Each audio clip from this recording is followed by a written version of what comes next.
เพลงสารลาวได้ปะได้ปะได้ลองบังเอาลองให้ลุงบังลุงให้รางวัลไปแล้วเจ้าก็ต้องให้รางวัลกับคืนนะบาทนี่วันทูชาลาตั้งแต่ใดมาเราทุกทัวหน้าสดสิ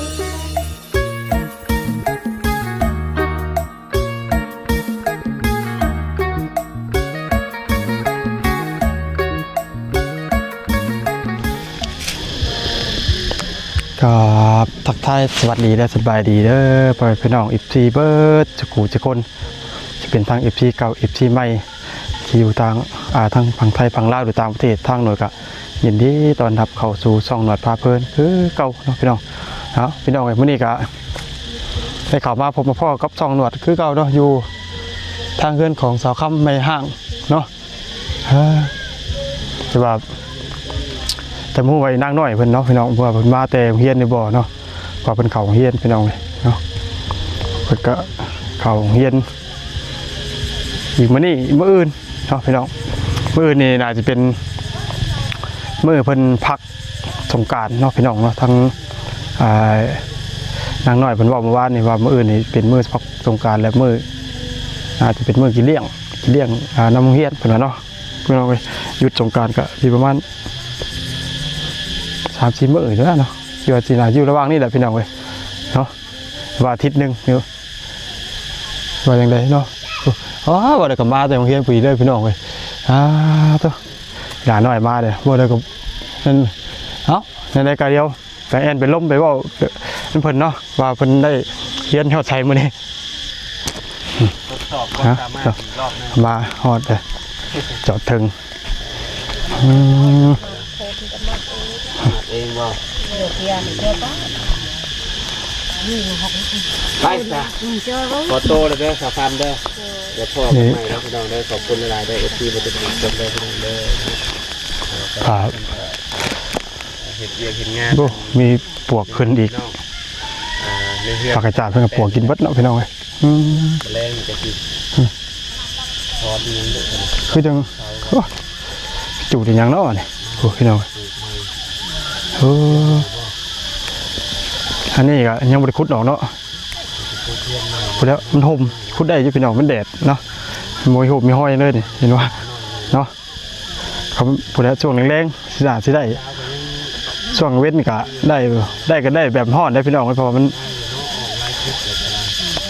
หมดลายใช่ไหมพี่น้องใหม่ๆอันที่ว่าทั้งหลังคามันจะผลเอิญอย่างน่าก่อนนั่นเนาะพี่น้องทำผลเอิญที่กี่ก่อนเนาะพี่น้องเว้ยก่อนนั่นเนาะหมดพี่น้องเว้ยลายขนาดเลยสงสัยน่าจะเป็นตัวแรงๆแล้วพอจะมาอีกเนาะเบิ่งเขาขับรถจังมาเฮ็ดนั่นคือคนเดียวมา2 แม่ลูกเพิ่นเดี๋ยวสบายดีเด้อสบายดีหล่ะเด้อเดี๋ยวมาแต่โรงเรียนเนาะโดยไม้ติดนอกมันก่อน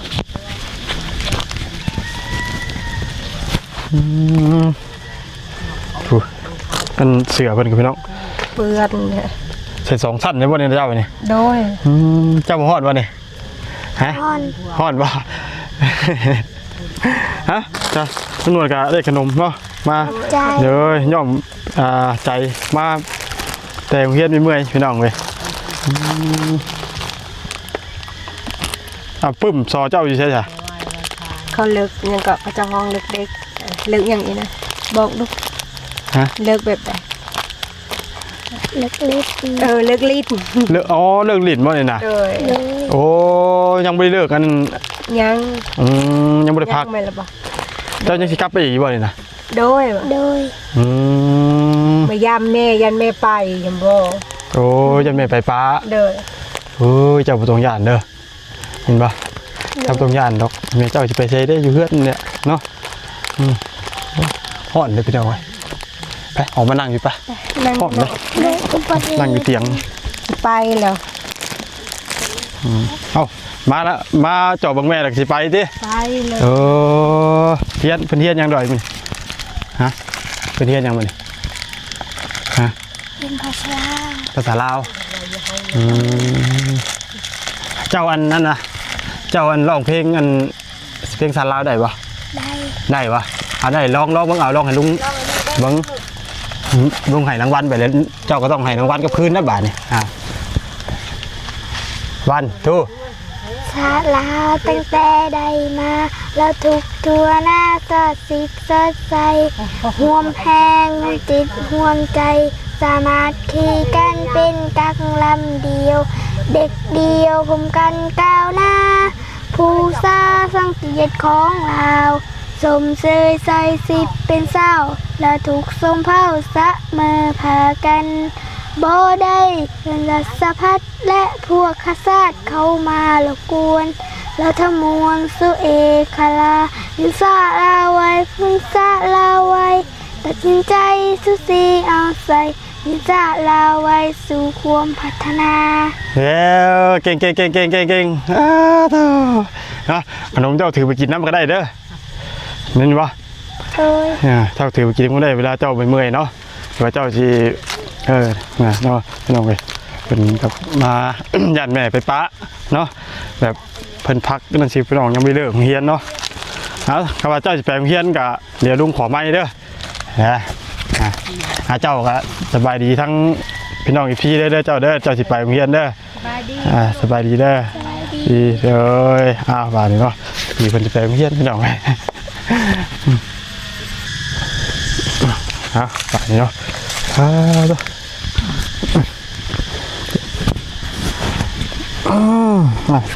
สบายดีได้ไหมตู้เด้อเด้อสบายดีพี่น้องมันทิศต้องงวดดีด้วยเนาะทิศนั่งแบบนั่นได้พี่น้องนั่งแบบปูแบบนั่งแป้นเลยเดี๋ยวผมมีอันมุ้ยสาเนาะแบบมุ้ยสาเป็นอย่างเลยแล้วเจ้าอยู่กับหลานจะอยู่ในตู้นะเอาหรือเปล่า ด้วย อยู่น้ำลาดลูกแม่อยู่น้ำลูกน้ำลาดหัว เดี๋ยวอยู่กินแบบได้อยู่2 คนกับหลานน้อยหาหน่อไม้หน่อมอกหาชอดได้จีเฮ็ดกินลาดไม่ได้กินนำจีเขาไม่ได้ไปหานาลาดเฮ็ดกินนำพร้อมกันจีเขาไปหาคนเดียวเขาก็ไม่อยากเฮ็ดหัวคำว่ามีหลานอยู่คนเดียวได้กินอะไรก็ได้เนาะเก่งในตู้แล้วอยู่กับหลานน้อย2 คนแบบเพื่อนกะว่านะคืออย่างที่เห็นนะพี่น้องเลยจักหมดจักปวกจักให้สารพัดก็มันกับรู้สึกว่ามันหกพี่น้องเพียงแต่ว่ามันเป็นพื้นที่แล้วนี่นะรู้สึกว่าหมดลายพี่น้องเลยไปแต่ละลังค่าเฮือนนี่ค่ะลายหมดนี่ลายลูกไปหมดนี่ลายดียอมรับเฮือนนี่เจ้าเฮ็ดเองบ่นี่เฮือนกระต๊อบจังนี่เฮ็ดเองหนูเขาก็บะไม้เห็นสิเฮาพุดชะคือตักเก่งเนาะตู้เว้ยผักกระจาดนี่เจ้าไม้ใช้ผักกระจาดนี่ไปตัดเอาตัดกัดหอชาบตัดโอ้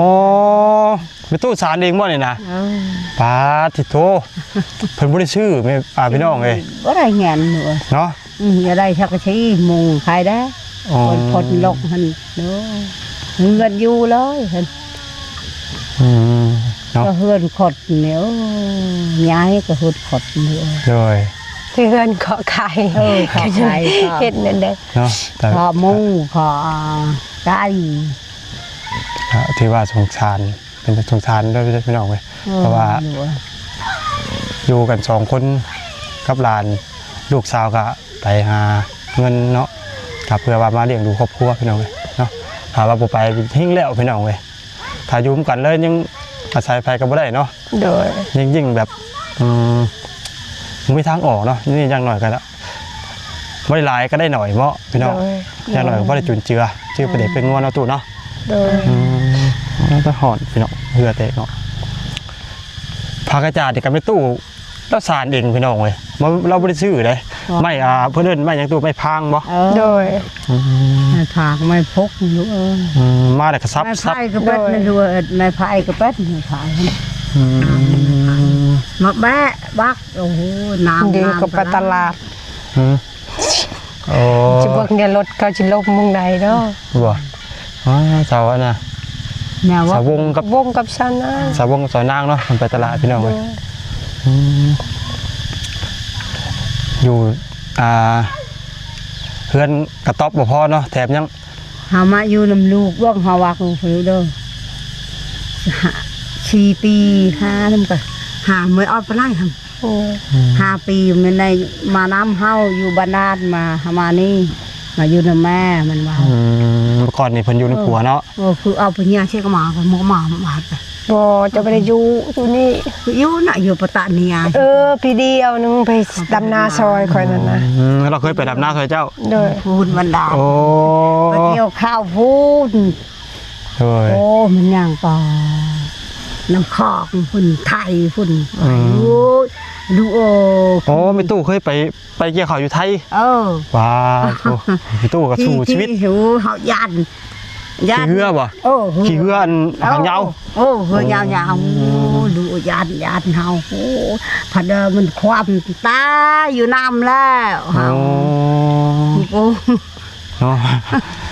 ว้าสู้ชีวิตทั้งแม่ทั้งลูกพี่น้องเว้ยคิดว่าไม่ตู้แล้วเคยไปเกี่ยวข้าวอยู่ไทยแล้วบ่เราเคยไปเกี่ยวได้แล้วว่าขี่เหือหางยาว ไปตะกี้ ข้าวนึง เพราะว่าลูกอยู่พุ่น ลายข้าวนึง เรามาซอย โอ้ยเสียดายเลยเฮามักได้แบบนั้นก็เฮามักนี่จักหาอยู่ใส่ลูกโอ้ข้าวก็อึดน้ำก็อึดอยู่พี่ก็อึดมันน้ำรถไปเห็นได้น้ำ แล้วอันลูกขอถามได้ว่าเวลาจะอยู่กับหลานแล้วน้ำไปตักน้ำตักในไผไปตักนี่ เฮานี่บอกบานี่ก็จนโอ้บอกก็โตดิจ้อย อ๋อไปหาบน้ำเลย โอ้ลูก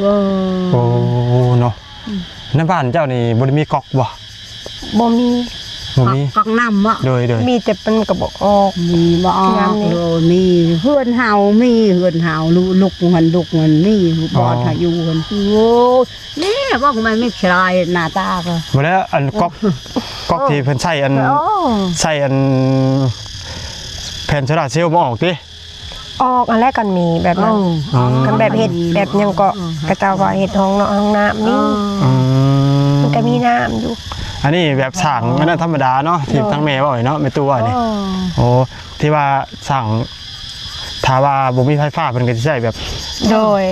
ทางก๊อกแล้วก็เพิ่นสิใช้อันแผ่นโซลาร์เซลล์เนาะพี่น้องเนาะแบบซั่นน่ะ จักเฮ็ดได้ดูปัดเฮ็ดได้ดูเฮ็ดให้ได้ดูน้ำว่า เนาะลำบากเลยพี่ตู่พี่ตาอันเฒ่าเนาะไปตักน้ำกับหลาน2คนพี่น้องไปใช้ชีวิตแบบอยู่กับต๊อบแบบลำพังก็ถือว่าลำพังเลยเนาะ โดย ดินพื้นนี่เป็นของพี่ตู่เลยเนาะ ดูค่ะดินหาวมอดดินหาวมอดตอนนี้ แต่ให้หน้าตาโตมนี่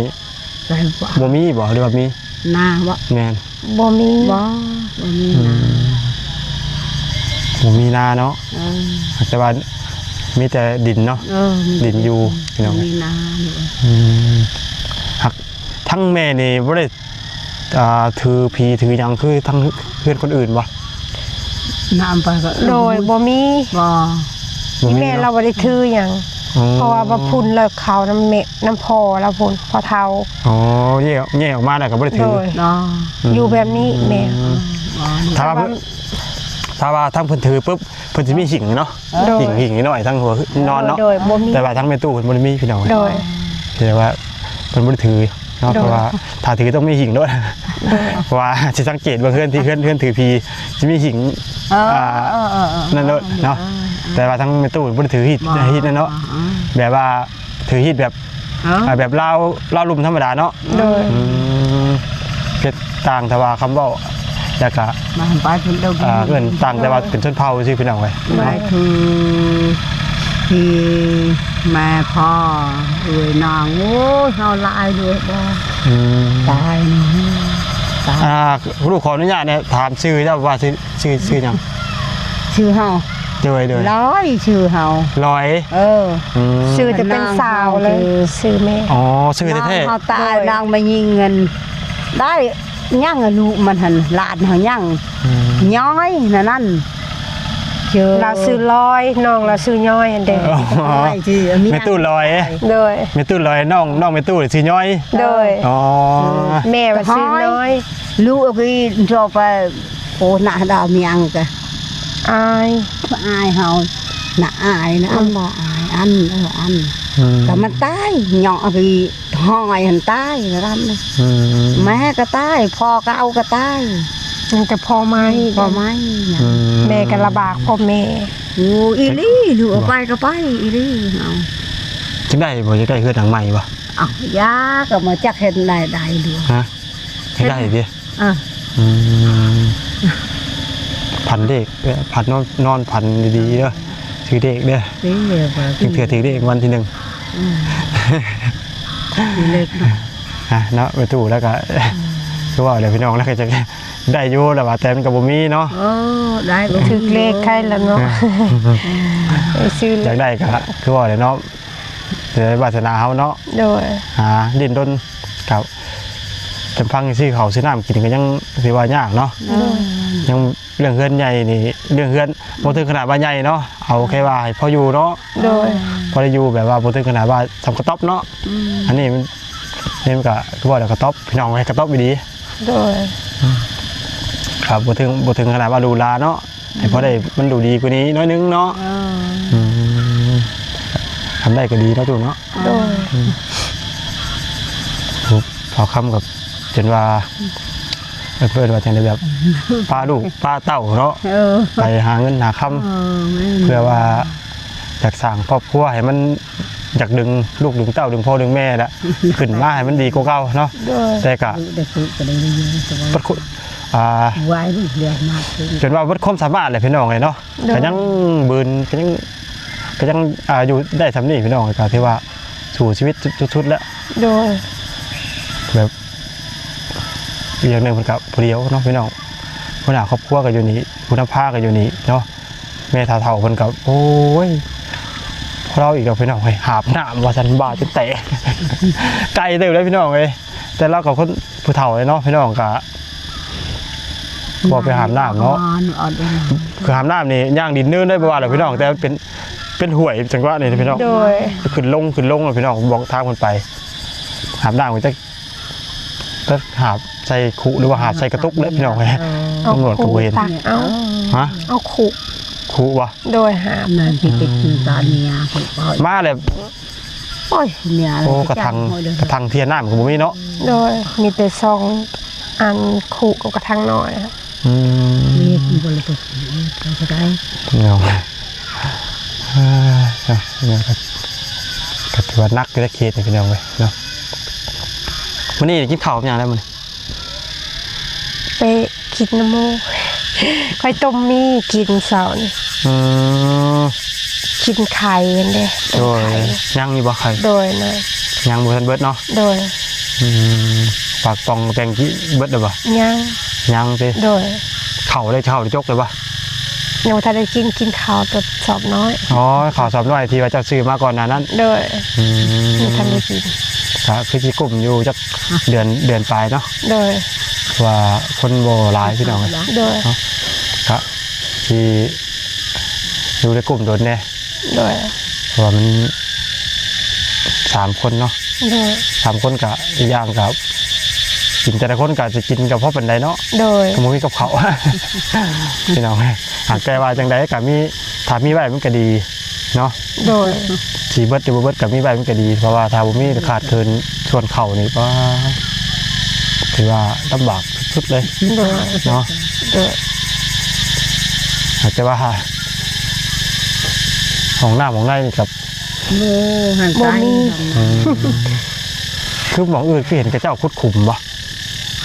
เขาพูดเขาพูดดูแต่เห็นเงาปีอะไรปีเด็กปลุกนี่ปีเอา กระเจ้ามีก็พูด หักคุดไว้สินะเนาะ โดย หักคือว่าไม่ตู้แล้วเสียแห้งแต่มาคุดของหน้าพี่น้อง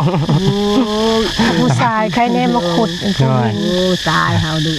ลำพังแค่แล้วย่างหามด้ามได้ก็ถือว่า โดย พระเอกได้แหละมีมื้อนี้ที่เพิ่นบ่ได้ไปหาหน่อไม้เนาะพี่น้องไปกะพอได้แต่แกงเนาะ โดย พ ว่าได้ทำได้ขายแล้วงามนี่นะ ยำแรก ย้ำแรงเนาะ โดย เดี๋ยวกินเอาซากมือไปฉอดนำเชย สองมือไปสอน ได้ปะ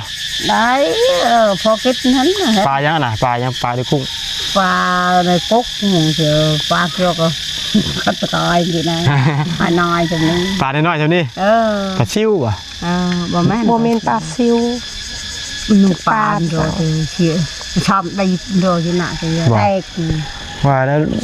มันหลายปลากันหลายชนิดพี่น้องเลยมูเนาะทางไปตู้ได้หลายปลาอย่างแน่เนาะ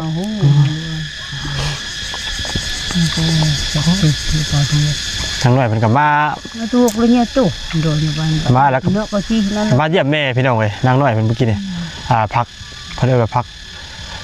แบบพักเด่นนะพี่น้อง ก็เลิกลิ้น เลิกเด่นเนาะแล้วก็ ก็เลยย่างมาหาย างมาหาแม่เฮือแตะ ยันแม่ไป ยันแม่ไปปะพี่น้องเลยเพราะว่าเพิ่นขาดความอบอุ่นปกติเพิ่นได้พี่น้องเลยแม่บริยูนับตั้งแต่น้อยๆเนาะ โดย แบบพ่อแม่มาอยู่น้ำแล้วก็บ่อยากให้แม่ไปพี่น้องแล้วก็ย่านแต่ว่าย่านอยู่เดียวเรียกว่าย่านอยู่ก็ไม่ตู้คือเก่า โด เพ ย ราะว่าคือว่าเนาะกับภาพพ่อกับภาพแม่แต่ว่าพ่อแม่ยังเบิดนั่นแหละพี่น้อง เพิ่นยังบ่ให้ไปได้เพิ่นบ่ไปเฮ็ดเวียกเอ้าว่าคนบ่ไปแม่บ่หาได้สิได้เฮือนคือเขาว่ะ แม่ก็ต้องได้ไปว่ะเจ้าก็อยู่กับแม่ตู้บอกเพิ่นก็ยังสิอยู่กับเพิ่นอยู่ว่ะจักเดือนช่องเดือนนี่แหละพังเบิ่งก่อนว่ะแนวใดก็มันแบบแนวใดก็ต้องได้ไป เมื่อก็ไปคือเก่า โดย เนาะพี่น้องหายก็ว่าบ่ง่ายก็บ่ไปยังแล้วยังกระเต็กแล้วเนาะถ้าบ่ไปว่านี่ ยิงอะไรว่าตามน้องเพิ่นบ่ไปก็ยิ่งอยู่ไปก็ยิ่ง แห่งบ่มีแนวใส่แบบ บ่มีแนวอยู่ โดยเนื้อซื้อ เพราะว่าแต่ละมื้อมันก็มีต้องมีเงินซื้อจุนเจือเนาะแล้วก็พวกผักพริกแป้งนัวมันก็ต้องซื้อเนาะพี่น้องบางทีบางอย่างบางพริกบางเที่ยวก็ถ้ามีเฮาก็ปลูกก็ได้เนาะแต่ว่าอย่างที่เฮาปลูกบ่ได้คือแป้งนัวเกลือเนาะพี่น้องน้ำปูน้ำปลาจังซี่ โดย มันก็ปลูกบ่ได้พี่น้องถ้าจังยกตัวอย่างเป็นปลาแดกก็จักสิไปหาใช้ไม้หาปลามาเฮ็ดปลาแดกเนาะ โดย เพิ่นไปสอนก็ได้ซ้ำนี่ว่าพี่น้องโอ้ยเนาะจังใดก็ได้ไปเก่าเป็นบ่ โดย ไปตอนเอาตรงนั้นคือทาง เดี๋ยวป้าอย่างหน่อยไปกันไปตู้อีกเด้เนาะ โดย ไปหยุดนะไป คิดฮอดหรือเปล่า คิดฮอดก็อดเอาแหละเฮาบ่มีได้แหละ ฮอดก็สิอดเอาเตี้ย โดย เพื่อว่าอยากให้ลูกมีชีวิตที่ดีขึ้นกว่านี้หน่อยหนึงเนาะ โดยอยากให้คือหมู่ อยากให้เพิ่นมีหม่องสดหม่องเศร้า โดย หรือว่าให้มันดีขึ้นเนาะ โดย ถึงสิบ่ได้ดังใหญ่กันเนาะ โดย อย่างน้อยก็มีมุงสังกะสีเป็นเพื่อนก็ว่าได้นะพี่น้องให้เป็นเพื่อนนะหมายอันนี้หมายเป็นข้อไก่ประชาชนเนาะ โดย แต่ว่าชื่นชมทั้งแม่ห่างลูกเดียวเลี้ยงลูกคนเดียว แล้วก็เลี้ยงเมย์น้ำพี่น้อง พอลูกให้เพื่อนให้ได้ลูกเพื่อนถ้าทำโอ้โหลูกจักแวะมาอย่างจักเอาอย่างเอาคนเพื่อนท่าน เพราะว่าอย่างนั่งน้อยนี่ก็เพิ่นพวกเวลานั้นเพิ่นก็เว้าเก่งอยู่พี่น้องเนาะแต่ว่าเวลานั้นเพิ่นก็ยังอยากอายครับ โดย เดี๋ยวนี้เพิ่นเริ่มเว้าลุงหนวดแล้วตอนที่ว่าลุงหนวดมามื้อ1 2มื้อนั้นถามแบบบ่ปากเลยพี่ตาหายอีกแล้วเลย ค่าน้ำมันนี่แค่ไหนล่ะถามก็ยังเพิ่นก็บางคำเพิ่นก็ ขนม บ่ได้ ร้านเลย ตอบบ่ได้บางคำเพิ่นก็ตอบบางคำเพิ่นก็อาจสิบ่เข้าใจบางอย่างพี่น้องเนาะคำที่ว่าเพิ่นฮู้เพิ่นจะตอบพี่น้องบางทีเฮาถาม ได้จ้า บางคำที่ว่าเพิ่นอาจจะว่าเฮาถามหยังนะสิประมาณนั้นแหละ โดย เพิ่นก็เลยบ่เข้าใจเพิ่นก็เลยบ่อยากตอบ โดย พี่น้องเลยสิประมาณนั้นเลยเนาะถ้าว่าเขาถามตรงประเด็นเพิ่นปุ๊บเพิ่นตอบปั๊บมันนะพี่น้องถ้าเขาถามยกตัวอย่างว่าเป็นเกี่ยวกับสมมุติว่าเปรียบเทียบว่าเนี่ยเพิ่นอย่างเพิ่นบ่ฮู้เนาะเขาถามเป็นบางหยังนี่เพิ่นบ่ฮู้ว่าเป็นบางหยังเนาะ โดย เพิ่นบ่กล้าตอบเพิ่นก็เลยบ่ปากพี่น้อง มันสิประมาณนี้แหละพี่น้องไอ้ที่ว่าเพิ่นบ่กล้าเนาะถ้าว่าถามตรงประเด็นคือยกตัวอย่างเป็นบางมี่เนาะเพิ่นก็ฮู้แล้วคือบางมี่เนาะเขาถามว่าบางหยังเพิ่นก็ตอบว่าบางมี่ โดย ก็สิแบบนี้พี่น้องเลยบ่แม่นว่าเพิ่นบ่กล้าเนาะมันว่าเพิ่นบ่กล้าเว้าดอกเพราะว่าบางทีเพิ่นบ่กล้าเพิ่นบ่ฮู้เลยเพิ่นบ่กล้าตอบพี่น้องตอบไปแล้วบ่ถูก โดย เนาะพี่น้องเลย เลยหมอไอ้ตะดกเลยเมืองเลาะตะนี่เลาะนี่นะตะเลยหมอไอ้ตะเด็กเลยหมอไอ้ตะเลาะเลยเยอะ เว้าก็บ่เข้าใจดอกเว้าตามเพิ่นเองนั่นนี่ก็ได้ เว้าประชาเพิ่นเองเว้าผู้เดียวอีก ชั่วโมงยังกลุ่มกลุ่มใจแฮงอยู่บ่ โดย กลุ่มแบบลักๆเลยในส่วนไหน อ้ถึงยาว ลัก โดยที่ว่ากลุ่มเนี่ยกลุ่มใจลักๆเลยนี่แบบว่าคิดว่าส่วนไหนอ่ะความคิดของน้องอ่ะ ๆจักได้อันนี้แหละได้เฮือนแบบลักๆเลยอยากอยู่หั่นน่ะแบบ อ๋อลักเลยอยากได้เพื่อนให้มัน โดย ดีกว่านี้ โดยดีกว่านี้ ที่ว่ายังอยากไปอยู่เนาะ โดย ใช่ที่ว่ายังมาหาลูกแล้วก็เพื่อว่า โดย สิกลับไปอีกอะเพื่อว่าอยากให้มันเฮ็ดให้มันดีกว่านี้เนาะ โดย บ่ได้หลังใหญ่ก็มันดีน้อยนึงสิ โดย ถ้าว่าได้ส่วนนี้นี่คือ ไก่ สิ เข้าเฮือนไม่ได้ อ๋อ กินข้าว ไก่เจ้าเขาไก่ไผไก่เจ้าบ่ บ่มีไก่เนาะบ่มีฮอดไก่บ่มีฮอดหมูนี่ เพิ่นคำสิเลี้ยงไก่มันก็ต้องได้เกลือเขาเนาะพี่น้อง โดย เกลือห้ำจักคำเลี้ยงก็จักสิเอาใส่มะเกลือมันดี โดย เนาะ โดย ก็ลำบากเนาะพี่น้องลำบากถ้าว่านอกเพิ่นอยู่ดีเด้อกับแมนอยู่เนาะเพียงแต่ที่นี่แหละนอกเพิ่นก็ยังสิไปคือเก่าอะนะถ้าว่ามาอยู่เลยกับมันก็อาจจะมีปลูกพักปลูกนู่นนี่นั่นเนาะเฮ็ดนั่นนี่ว่าไปพี่น้องแต่นี่คือเพิ่นมาแบบจอบลูกชั่วครั้งชั่วคราวเนาะ โดย กะที่เฮ็ดหยังกะพอดีเป็นกำกาพี่น้องเว้ยเนาะ โดย เพราะสิแบบว่าเป็นนั่นสิเป็นชิ้นเป็นอันว่าท่านซะเพราะว่าจังไดยังสิไปอยู่เห็นแล้วสิป้าไว้ให้แม่เฒ่าๆเบิ่งดูแลมันยังซ้ำเอาภาระมาให้เพิ่นอีกแม่นบ่น้อง โดย นี่แหละคือปัญหาพี่น้องเว้ยเนาะมันจะสู้เนาะ โดย เพราะว่าจังไดก็ผู้หนาครอบครัวเนี่ยรักเอาเบาสู่สามลูกมีขอบมีครัวว่าซั่นซะเนาะเพิ่นก็ละมื้อใหญ่ว่าซั่นพี่น้องเว้ย โดย เนาะ โดยหายังหาแบบเพื่อลูกให้ลูกคือโมหั่นน่ะ โดย ยังมีเฮือนยังมีห้องน้ำแบบให้เพิ่นอยู่บัดน้องกับอยากทำใดแหละเนาะให้ลูกอยู่บัดนี้ก็ได้ สิได้สำใดก็บ่ฮู้เนาะ โดย สู่ไป โดย ได้หรือบ่ได้ก็อยู่ในชะตากรรมเนาะ โดย เพราะว่าแข่งเรือแข่งควายได้พี่น้องแข่งบุญวัฒนาแข่งบ่ได้คือเพิ่นบอกเลยเนาะ โดย เนาะเอาก็มีแต่สิได้ล่ำลาเลยเนาะพี่น้องเนาะเพราะว่าเป็นทั้งบ่าวบุญบรรป่าเพิ่นอยู่จะเป็นถาพี่น้องเว้ยพอตำรวจเข้ามา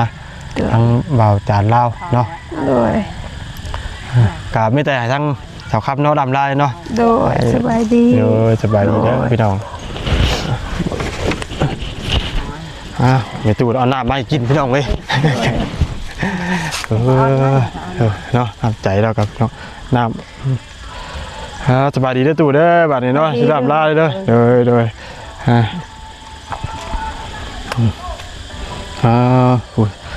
ทางนั้นคือจะเป็นเมียเมตูพอตู่70ปีเลยเนาะ โดย